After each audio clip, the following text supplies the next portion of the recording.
থাকবে তো? এই ছেলেরা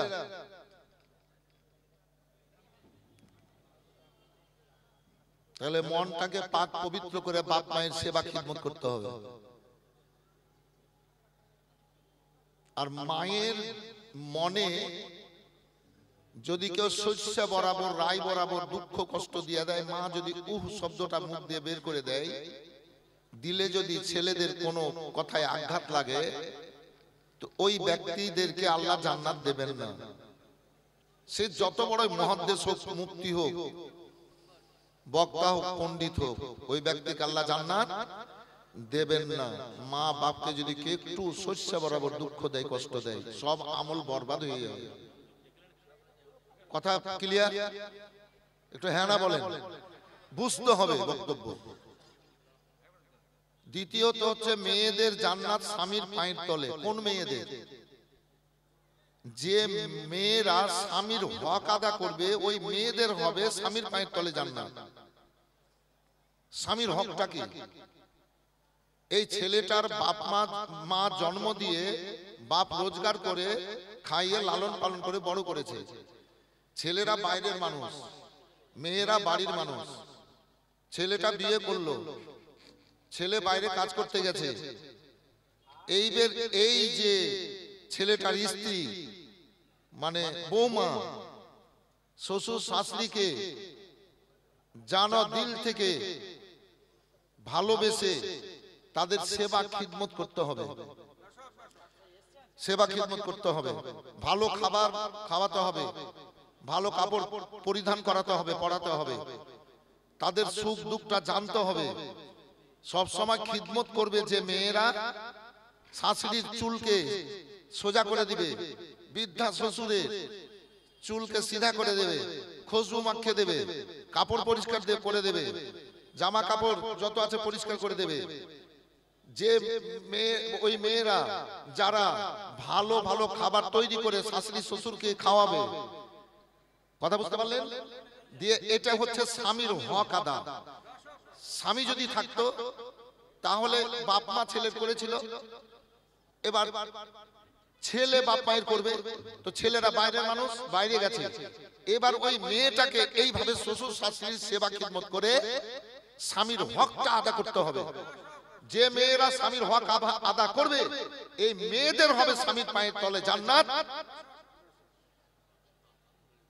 আর যদি এইভাবে না করে তো সব বেকার, সব বেকার বেকার। ওরা আমলই নাই তো আর জান্নাতে যাবে কি করে? ওর ঈমানই নাই তো জান্নাতে যাবে কি করে? এক নম্বর হলো ওয়াবুদুল্লাহ ওয়ালা তুশরিকু বিহি শাইআন ওয়া বিল ওয়ালিদাইনি ইহসানা। দুই নম্বর, আল্লাহ বলেন ইয়া আইয়ুহান নাস উবুদু রাব্বাকুমুল্লাযী খালাকাকুম।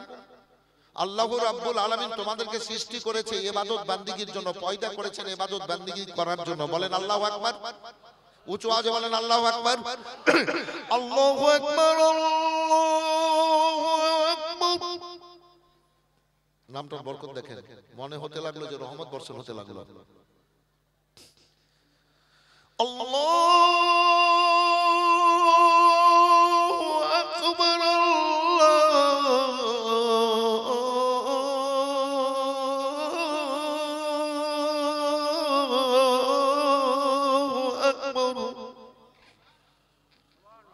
আল্লাহ সবচাইতে বড়, আল্লাহ মহান। আশহাদু আল্লা ইলাহা ইল্লাল্লাহ,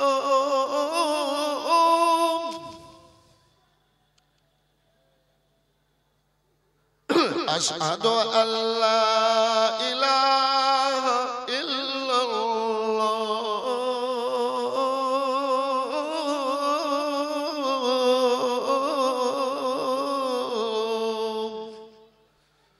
আল্লাহ এক।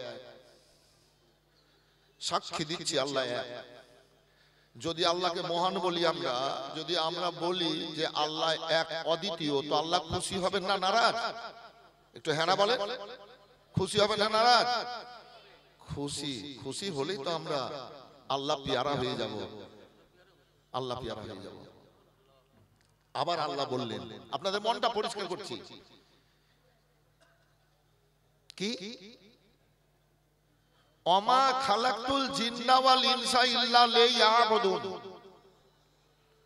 জিন আর মানুষকে আল্লাহ পাঠে। ছেলেরা দাঁড়িয়ে আছো, আমি বক্তব্যগুলা করছি তো বুঝতে পারছো না রে ধন।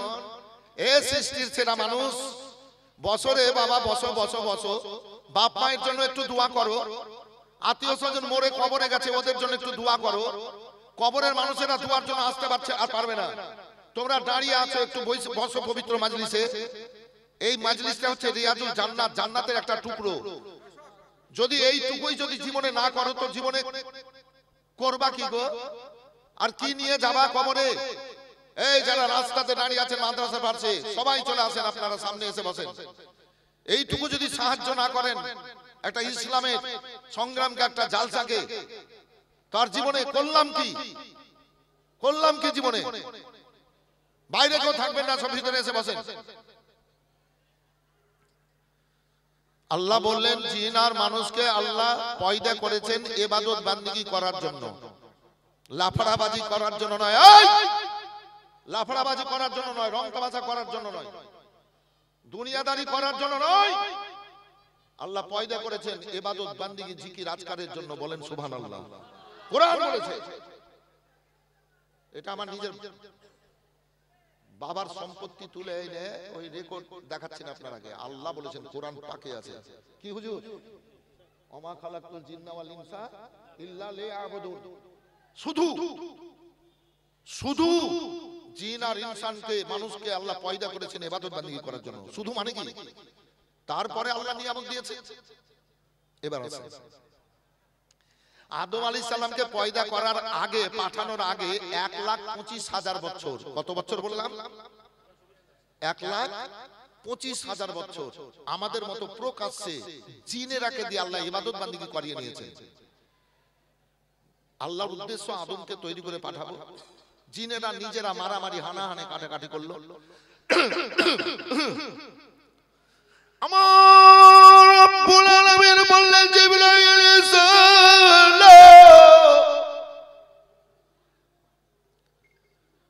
আরো ফেরেশতাদেরকে সঙ্গে করে নিয়ে যাও, আর জিনেরাকে পাহাড় দেশে উঁচু জায়গায় ঝোপঝাড়ে পাঠিয়ে দাও, আশরাফুল মাখলুকাত মানুষ যেন ওদেরকে দেখতে না পায়। এবার আসুন আল্লাহ রাব্বুল আলামিন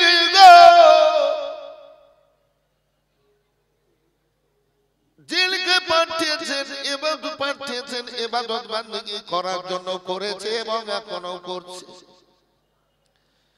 তবে জিনেদের জন্য খাবার হলো গোবর। গোবর, গোবর বুঝলেন? গরু মহিষের গোবর। জিনেদের জন্য খাবার হলো কয়লা। জিনেরা কয়লা খায়, গির্দ গোবর নোংরা জিনিস খায়। এই জন্য তো দলিলে পড়েছি রাসূলুল্লাহর তরফ থেকে ফরমান, পরিষ্কার পরিচ্ছন্নতা অবলম্বন করো। মায়েদেরকে বলছি, মায়েরা রাত্রে বেলায় খাওয়ার পর সমস্ত বাসন কুসন গুলাকে মেজে পরিষ্কার করে বিছানায় ঘুমাবেন। যদি নোংরা করে রেখে দেন, সকালে মাজবো বলে, ধুবা বলে,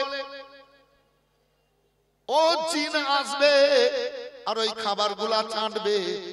শয়তান জিন আসবে আর ওই বাসন গুলা চাটবে। এই ঘরে খাবার পাচ্ছি আর কোথায় যাব?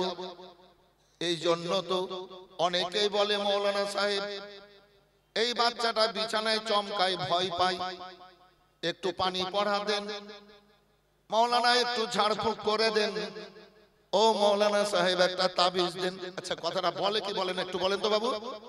মৌলানা সাহেব ঘরে যখন ঢুকি ধোঁকা লাগে, বড় বড় মেয়েরা বলে ধোঁকা লাগে, ভয় পাই। আমার ছেলে বলে যখন ঘরে ঢুকি মনে হচ্ছে কে যেন দাঁড়িয়ে আছে। মৌলানা সাহেব তাবিজ দাও, কারণটা কি? ওই শয়তান জিনগুলা এবার ঘরে থাকে, এবার ওই শয়তান জিন গুলাতে ভয় দেখায়, ও বেরাদার, এ নোংরা নোংরা জিনিস বাড়িতে থাকলে খারাপ জিনের বসবাস হবে। আর পরিষ্কার পরিচ্ছন্নতা যদি নিয়ে থাকেন, পরিষ্কার পরিচ্ছন্ন করে রাখেন, তাহলে ভালো জিনেরা বসবাস করবে। বলে দেন সুবহানাল্লাহ।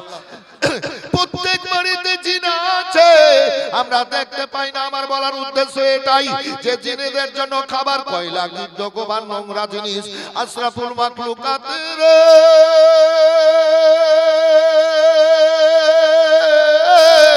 তোমাদের জন্য রব্বুল আলামিন কত সুন্দর সুন্দর খাবার দিয়েছে। দেখো, ভাত, রুটি, ছাতু, খিচুড়ি, প্যারারাইস, পোলাও, বিরিয়ানি, কত রকমের খাবার।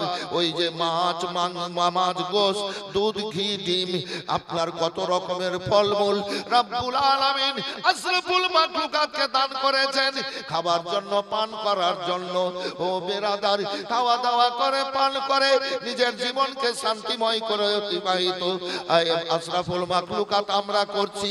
এবার বলুন, আল্লাহ রাব্বুল আলামিন যতগুলা নিয়ামত খাবার পান করার দুনিয়ায় দিয়েছেন, সবার স্বাদ বুঝার ক্ষমতা আল্লাহ এই মানুষের মুখে দান করেছেন। বলেন আল্লাহু আকবার। এবার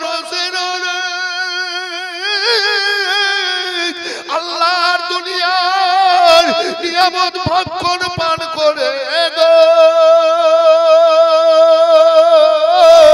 যদি মুখ দিয়ে আল্লাহর জিকির আজকার না করো, শোনো, এ দেহে দিয়ে আল্লাহর ইবাদত বান্দেগি না করো, তো আল্লাহ খুশি হবেন না, নারাজ বলতে হবে। একটু জোরে বলেন।